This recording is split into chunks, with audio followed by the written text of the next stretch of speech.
Samugheo è un comune di 3.000 abitanti che sorge sulle colline del Mandro Lisai, in Sardegna. Il suo territorio si trova al confine fra l'Oristanese e la Barbagia. Da 18 anni, in una sagra nel mese di settembre, questo piccolo paese festeggia il frutto più prezioso della sua economia agricola e pastorale, Tzatziki. Così viene chiamato da queste parti il pane che un tempo accompagnava le feste, dai matrimoni alle solennità religiose. Oggi è diventato un prodotto d'eccellenza, secondo la definizione usata dagli addetti ai lavori quando si vuole sottolineare la tipicità geografica e culturale e l'alta qualità delle materie prime.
Ogni anno richiama in paese migliaia di visitatori. Per l'occasione, in ogni casa si prepara e si cuoce il pane.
Non manca una rappresentanza di panificatori provenienti da altre zone dell'isola.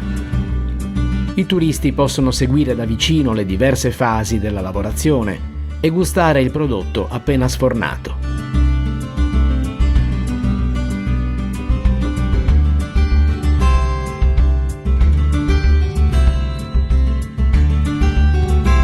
Le donne sono le protagoniste quasi assolute di quest'arte antica, che si tramanda da generazioni.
Gigino De Ida, un po' la memoria storica di Samugheo, gli chiediamo di raccontare la storia dei Suzziki, il pane di Samugheo.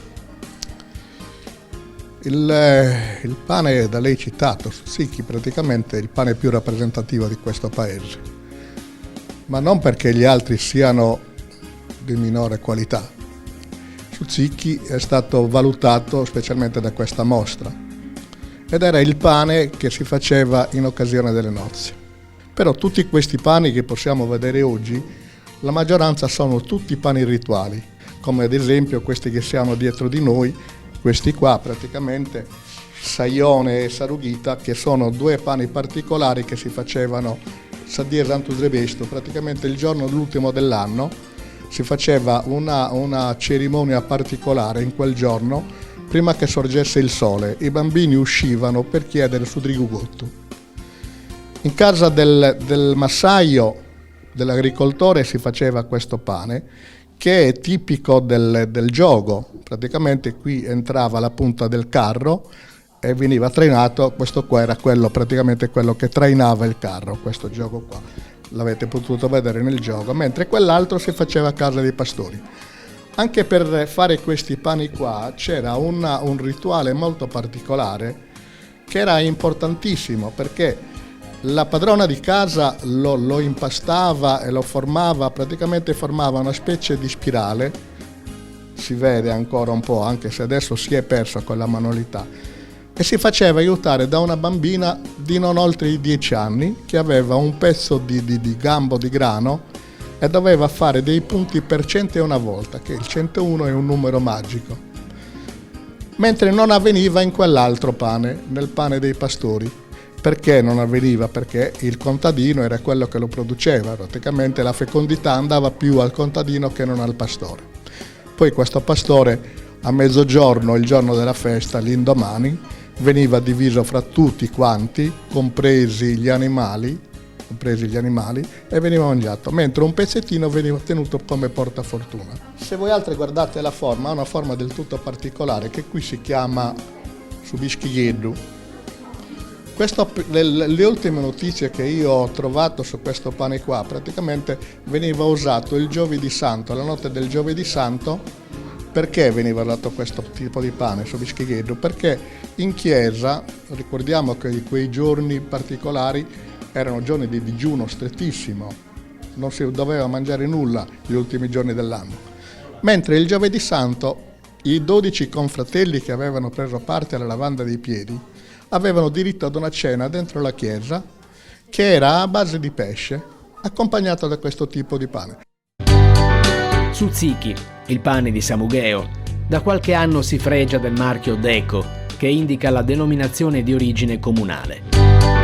Il prodotto obbedisce a un severo disciplinare di produzione. Deve essere realizzato con semola di grano duro coltivato in Sardegna e macinato a pietra, scelta fra le varietà Senatore Cappelli, Mongibello, Blonte, Saragolla, Colosseo e Caralis. L'unico lievito ammesso è la pasta madre, chiamata in sardo sufframmentu.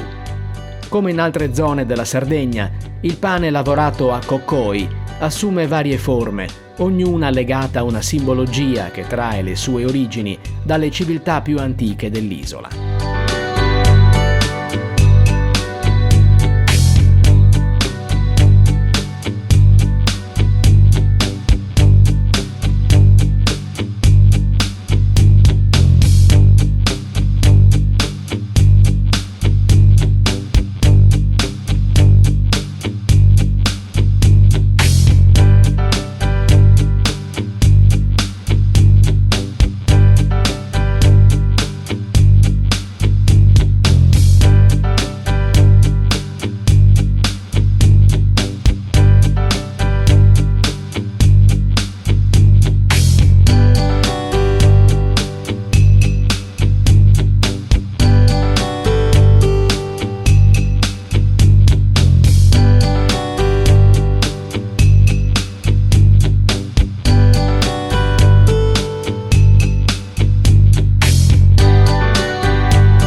Tra le manifestazioni collaterali alla sagra ha suscitato l'interesse dei visitatori la mostra di Pinuccio Zucca. Dagli anni 70 Zucca colleziona oggetti del mondo agricolo, dell'arte tessile e di modernariato, con l'obiettivo di preservare la memoria storica degli ambienti rurali sardi, a partire dagli oggetti della vita quotidiana.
Samugheo è noto anche per i suoi tessuti, coperte, copripanca e tappeti.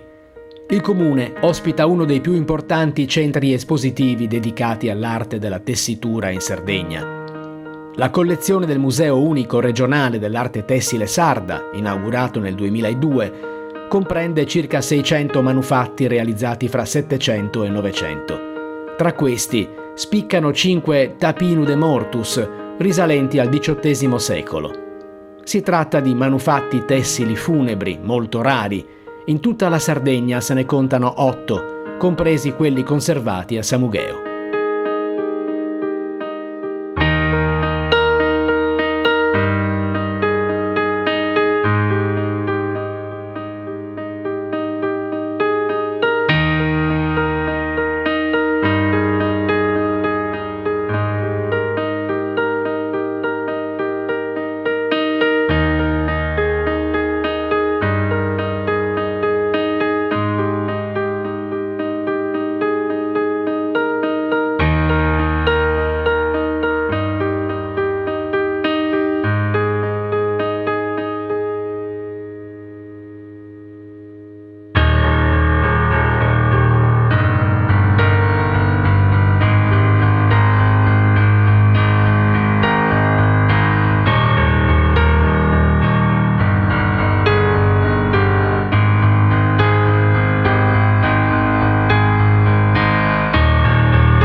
Hanno accompagnato la 18ª sagra de Suzziki le esibizioni del coro polifonico di Samugheo, di recente formazione. Qui lo ascoltiamo impegnato in un madrigale di Luca Marenzio, a chiudere idealmente la giornata festiva.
Scherza e